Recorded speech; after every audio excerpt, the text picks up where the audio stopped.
Everyone, नमस्ते सभी को। Welcome back to my channel learn with Preeti. तो गाइज, अगर आप DSSBT नेचुरल साइंस की तैयारी कर रहे हैं तो ये वीडियो आपके लिए बहुत ही ज्यादा इंपॉर्टेंट होने वाली है। जी हाँ, क्योंकि इसमें वीडियो में हम बात करेंगे पेपर 2 की प्रिपरेशन के बारे में कि क्या हमें पढ़ना है, क्या हमें छोड़ना है, ठीक है, कहाँ से क्या तैयारी करनी है, क्या क्या बुक्स हमें फॉलो करनी है। तो वीडियो पसंद आई हो तो प्लीज सब्सक्राइब माय चैनल और वीडियो को लाइक करें, ठीक है। बेल नोटिफिकेशंस का ऑन कर लीजिए ताकि आपको नोटिफिकेशंस आती रहे। तो गाइज, अब बात करते हैं पेपर 2 में कि पैटर्न क्या होता है। पेपर 2 में भी 100 क्वेश्चंस होते हैं, ठीक है, और 100 क्वेश्चन इंक्लूडेड फिजिक्स, केमिस्ट्री और बायोलॉजी, ठीक है। 10 मार्क्स की पेडागोजी होती है इसमें, और इनके क्वेश्चंस आते हैं तो प्रोपोर्शन हमेशा डिफरेंट होता है। कभी फिजिक्स के ज्यादा क्वेश्चन आ जाते हैं, तो कभी केमिस्ट्री के, तो कभी बायो के। तो हमें क्या करना है, हमारे पास अभी कोई लेटेस्ट नोटिफिकेशंस नहीं है, तो हमें 2021 में जो पेपर हुआ था उसी के बेसिस पर हम ये प्रिपरेशन स्टार्ट करेंगे। तो अब बात करते हैं सबसे पहले स्ट्रेटेजी में क्या इंक्लूड होगा। सबसे पहले आप निकालिए सिलेबस जो कि 2021 का था। उस सिलेबस को डिवाइड कर लीजिए 3 सेक्शन में, फिजिक्स, केमिस्ट्री और बायोलॉजी, ठीक है। तो ये सिलेबस कंप्लीट करने से पहले मतलब स्टार्ट करने से पहले आपको ये जानना होगा ये टॉपिक्स कहाँ से हमने पढ़ने हैं, ठीक है। सबसे पहले मैं बता दूं 8th to 10th तो आपको कंपल्शन है ही सभी को, और आई होप 8th और 9th की तो आपकी फिनिश हो भी गई होगी बुक्स एनसीईआरटी से, ठीक है। और दूसरी बात, एनसीईआरटी से बाहर कोई क्वेश्चन नहीं आता, तो आप मैं रेकमेंड करूंगी सिर्फ एनसीईआरटी को ही आप 5 से 6 बार जरूर कीजिए। तो उसके बाद 8 to 10th कंप्लीट होने के बाद अगर आप मान लो बायो के हैं तो बायो को तो आप 11-12 से भी फिनिश करोगे। अगर आप केमिस्ट्री के हो, यानी कि जो भी ग्रेजुएशन में आपका सब्जेक्ट है, आप उसको 11-12 से भी कवर करोगे ही। जो रेस्ट 2 सब्जेक्ट बच जाते हैं, ठीक है, बायो के, तो मान लो केमिस्ट्री और फिजिक्स बच गए, तो उसमें से आपको क्या करना है, जो 9th और 10th के जो सिलेक्टेड टॉपिक्स होंगे उनको ही आप 11-12 से कवर करोगे। तो गाइज, यहाँ पे एक मैटर आ जाता है कि smart study is a must, ठीक है। कुछ बच्चे बहुत मेहनत करते हैं तो उनका सिलेक्शन नहीं हो पाता, क्योंकि यहाँ पे एक स्मार्ट स्टडी ही मैटर करती है, क्योंकि टाइम बहुत कम होता है। अगर मान लो अभी आगे अगले महीने या नेक्स्ट मंथ वैकेंसीज आ जाएंगी तो ज्यादा टाइम नहीं होगा फाइनल पेपर के लिए। अभी से भी देखेंगे तो कोई ऐसा नहीं है जो सारा सिलेबस कंप्लीट कर देगा, तो इसलिए हमें सिलेक्टेड टॉपिक्स ही पढ़ने हैं। तो आइए बात करते हैं, जैसे मैं कुछ टॉपिक्स के नाम बताऊंगी और इसकी सेपरेट वीडियोस भी मैं केमिस्ट्री, फिजिक्स और बायो करके अलग से प्रिपरेशंस की बता दूंगी। तो जैसे केमिस्ट्री की बात करें तो हमारे पास चैप्टर आता है सिंथेटिक फाइबर्स एंड प्लास्टिक, ठीक है, ये हमें करना है 8th क्लास से।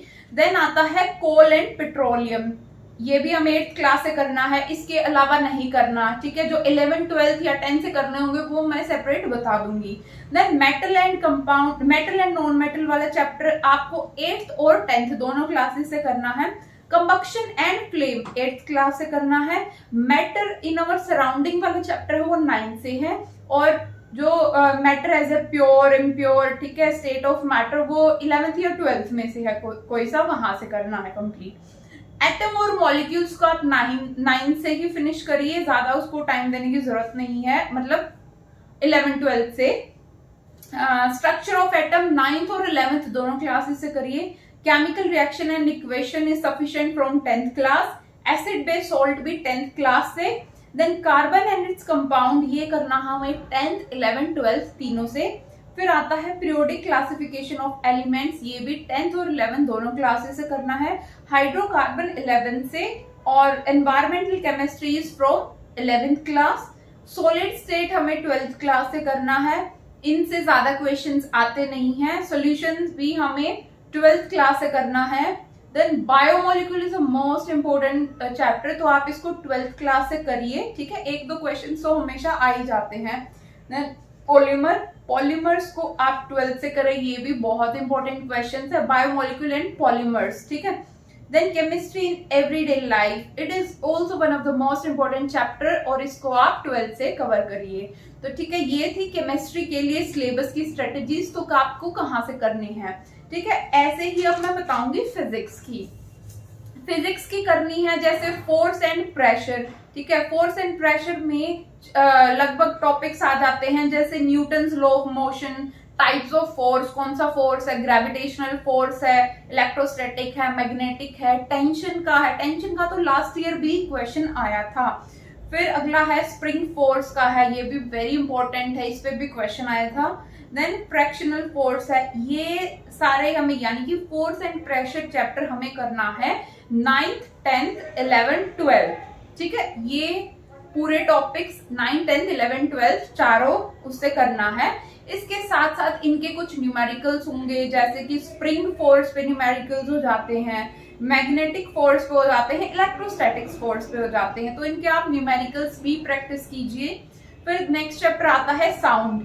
साउंड को आप 9th क्लास में चैप्टर है उसी से फिनिश कर लीजिए। देन वर्क पावर एनर्जी, बहुत ही इजी चैप्टर है, इसको आप करिए 10th या 12th से। ठीक है, देन फिर आता है वर्क पावर एनर्जी को आप करिए अप टू 12th क्लास तक। ठीक है, देन नेक्स्ट आ जाता है रे ऑप्टिक्स या फिर लाइट, इसको आप 10th और 12th दोनों से कर सकते हैं।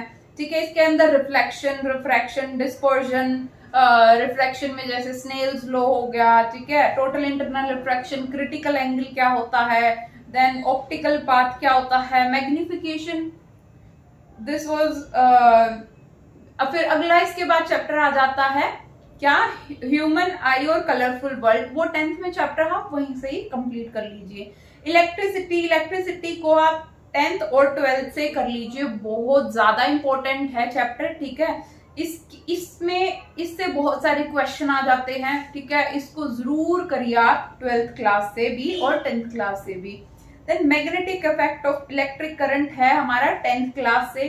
देन इलेक्ट्रिसिटी के अंदर जैसे आप करोगे जो मैंने अभी बताया था, इसको 10th और 12th दोनों से करना है। इसमें क्या क्या पढ़ना है, जैसे कंडक्टेंस हो गया, ठीक है, रेजिस्टेंस और लेंस हो गया, ओम्स लॉ हो गया, किरचॉफ लॉ हो गया, इसके 2 लॉ हैं किरचॉफ के।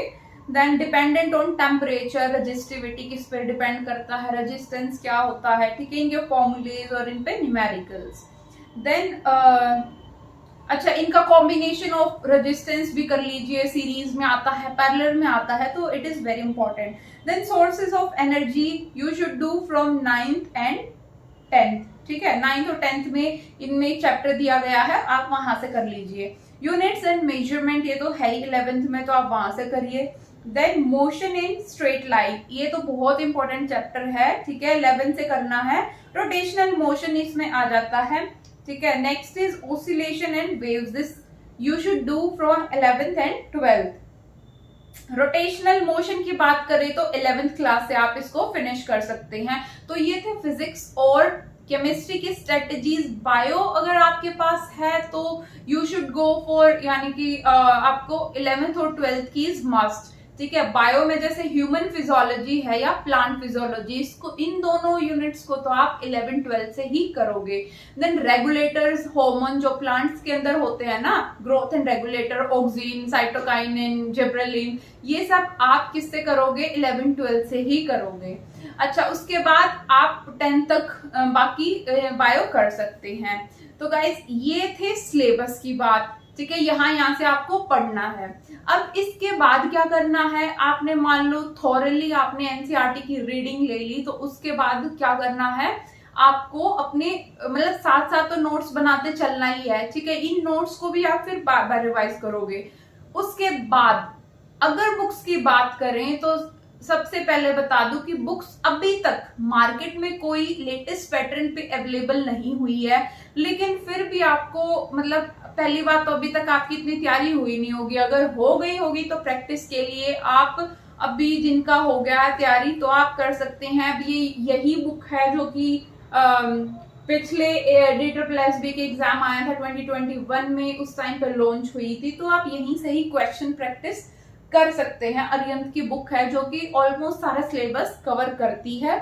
ठीक है, जब तक मैं ये सजेस्ट करूंगी आप लेटेस्ट वेटरन का ही वेट कीजिए, कोई ना कोई बुक्स मार्केट में जरूर आएगी, तो वहां से आप क्वेश्चन प्रैक्टिस कर सकते हैं। अदरवाइज दूसरा जो हमने 11th-12th में जो हमने पढ़ी थी, ठीक है, जैसे प्रदीप्स की होगी या फिर you can say together with book होगी 9th-10th की, तो आप वहां से अपने क्वेश्चंस को लगाइए, वहां से प्रैक्टिस करिए, ठीक है।